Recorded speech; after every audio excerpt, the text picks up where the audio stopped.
अरू कुरा जान्दिनँ म पैसा दिने भए स्कुल जान्छु न त जान्नै हैन के भन्छ यो अभि कस्तो कुरा गरेको तैले तेरो मनमा अलिकति पनि दया माया छैन हाम्रो लागि तैले देखिरहेको छस् त तेरो बुवा घाम पानी भोक तिर्खा नभनी सुगर प्रेसर रोगी बिरामी मान्छे तेरे लागि भन्न हटे गोटायो अनि तँ भने यस्तो कुरा गर्छस् अनि के गर्नु त म जाबिसको लागि 1000 माइको के किन कस्तो कति साह्रो सोध्नु भएको त नि अब तँलाई सोध्दै नहुने के भएको छ आजकल यो केटालाई यस्तो त थिएन कि कस्तो सङ्गत गर्दैछस् एकचोटि स्कुलमा नसोधी भएन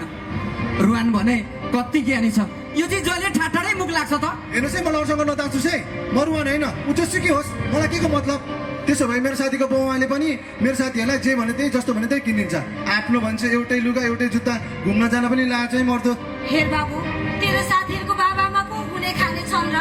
जे भन्यो त्यही जस्तो भन्यो त्यस्तै किनिदिन्छन् त हामी त ज्याला मजदुर गर्ने आज के खाऊ भरे के खाऊ भन्ने हुँदा खाने आमा बाबा पर्यौ के गर्छस् त बाबु हामी जति नै गरिब भए पनि बाबा आमाको कर्तव्य पुरा गर्यौं जस्तो लाग्छ भलाइ सबै इच्छा आकांक्षाहरू पुरा गर्न सकेन होला तर यसको आवश्यकताहरू जहिले पुरा गरेका छौँ आफू बिरामी नबनी भोकै दुःख गरेर यसकै पेट भर्यौं हामीले पढ्न पाएनौं छोराले राम्रोसँग पढोस् भनेर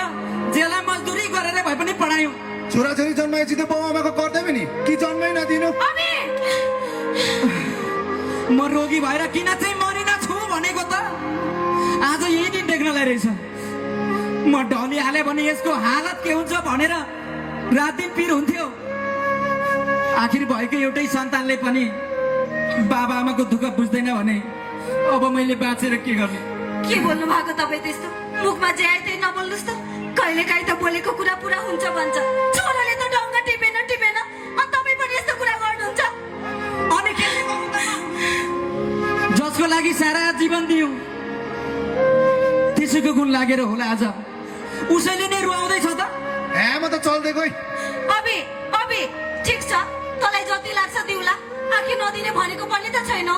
एकैचोटि 1000 रुपियाँ मागिस् र पो तेरो बुवाले सोधेको तँलाई सोध्नु पनि नहुने दुःख सुख ऋणै काटेर भए पनि तँलाई पढाएकै छौ क्यारे तेरो पढाइको कुनै पनि काममा रोकेको छैनौ ला लैजा तर त्यहाँ राम्रोसँग पढेको चाहिँ हुनुपर्छ नि फेरि ल कति नआउँदो रहेछ ठुलो ठुलो स्वर गर्छ